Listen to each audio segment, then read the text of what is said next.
Stator का input, उसके बाद इसमें लॉस कौन सा हो रहा है, स्टेटर कॉपर लॉस और स्टेटर कोर लॉस है ना, स्टेटर के कॉपर और कोर दोनों लॉस है ना। देखो यहाँ से आगे चले गए हम लोग, पीछे आते हैं, ये इनपुट गया, इनपुट में से ये लॉस और ये वाला लॉस है ना, एक कॉपर लॉस है, दूसरा क्या है, कोर लॉस है। फिर क्या मिलेगा हमें, एयर गैप पावर, इसको क्या बोलते हैं, एयर गैप पावर। उसके बाद क्या मिलेगा, अगर इसमें एयर गैप पावर में से आरसीएल मतलब रोटर कॉपर लॉस हटा देंगे तो क्या मिलेगा, डेवलप पावर मिलेगा। जैसा कि मैंने यहाँ बताया, देखो पीजी में से ये हटा दो, क्या मिला हमें, पीडी मिला।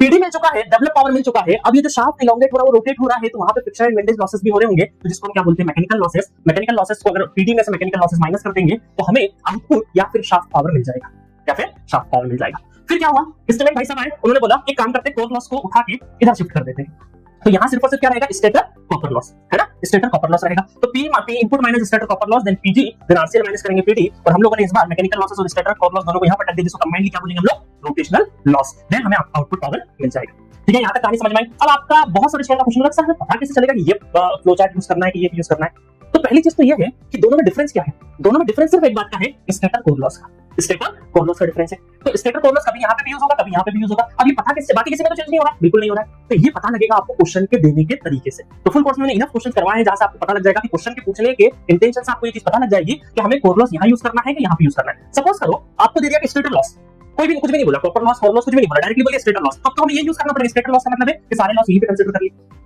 कई बार आपको बोलेगा कि रोटेशनल लॉस इतने, सब क्या बोल दिया आपको, रोटेशनल लॉस इतने। तो रोटेशनल लॉस इसका मतलब क्या है कि इस रोटेशनल लॉस के अंदर स्टेटर कोर लॉस भी आ चुका है। कभी आपको बोलेगा कि स्टेटर कॉपर लॉस भी दे रखा है, स्टेटर कोर लॉस भी दे रखा है, और फ्रिक्शन एंड विंडेज लॉस भी दे रखा है, अलग-अलग दे रखा है, तीनों के तीनों अलग-अलग दे रखे हैं। तो हम क्या बोलेंगे, हम कोर लॉस को यहाँ पर भी यूज कर लेंगे। ठीक है, तो क्वेश्चन गलत नहीं होगा, क्वेश्चन पूछने के तरीके से सारी चीजें आपको पता चल जाएगी। ठीक है, चलिए फटाफट देखते हैं, ये फ्लो चार्ट बहुत इंपॉर्टेंट है, हर साल क्वेश्चन आता है। ठीक है, चलो अब देखते हैं स्टेटर इनपुट। स्टेटर इनपुट मतलब V1 I1 cos phi, VI cos phi, और M क्या है, फेज। अगर 3 फेज की बात हो रही है तो 3 का मल्टीप्लाई कर देंगे, M = 3 रख देंगे, और सिंगल फेज का होगा तो M = 1 रख देंगे। सिंगल फेज इंडक्शन मशीन हम लोग अलग से पढ़ेंगे, बट ये M क्या है, 3 फेज का नोटेशन है। ठीक है, तो M क्या है, 3 फेज यूज कर रहे हैं, 3 का मल्टीप्लाई करना है, क्योंकि ये V1 I1 cos phi क्या है, सिंगल फेज, क्योंकि इक्विवेलेंट सर्किट जो है हमारा ये पर फेज डायग्राम क्या है, ये पर फेज डायग्राम। चलो स्टेटर कॉपर लॉस क्या होगा, M * I1 का square * R, I square R1, stator copper loss. Stator core loss क्या होगा, स्टेटर कॉपर लॉस देखो यहाँ पे E1, ये वोल्टेज E1 कंसीडर कर लेंगे, यहाँ पे E1 डिवाइडेड बाय R है ना, E1 का square V square by Rw, ये क्या आ गया आपका, स्टेटर कोर लॉस आ गया। उसके बाद एयर गैप पावर कहां है, एयर गैप पावर R2/S में जाने वाला पावर, तो I स्क्वायर * R2/S M लगा दिया। अच्छा, स्टेटर कोर लॉस में M मत लगा देना, है ना, कोर लॉस तो अल्टीमेटली पूरे का होगा, है ना, परफेक्ट का नहीं होता, बाकी सब में परफेक्ट चलेगा।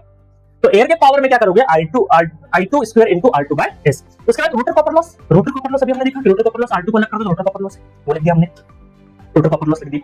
उसके बाद डेवलप मैकेनिकल पावर क्या होगा, मैकेनिकल पावर को भी देखो हम लोगों ने सेपरेट करके, ये mechanical power, develop mechanical power, ये कितना हो जाएगा, M I2 का स्क्वायर * R2 1 - S/S। ठीक है, ये हो गया हमारा डेवलप मैकेनिकल पावर।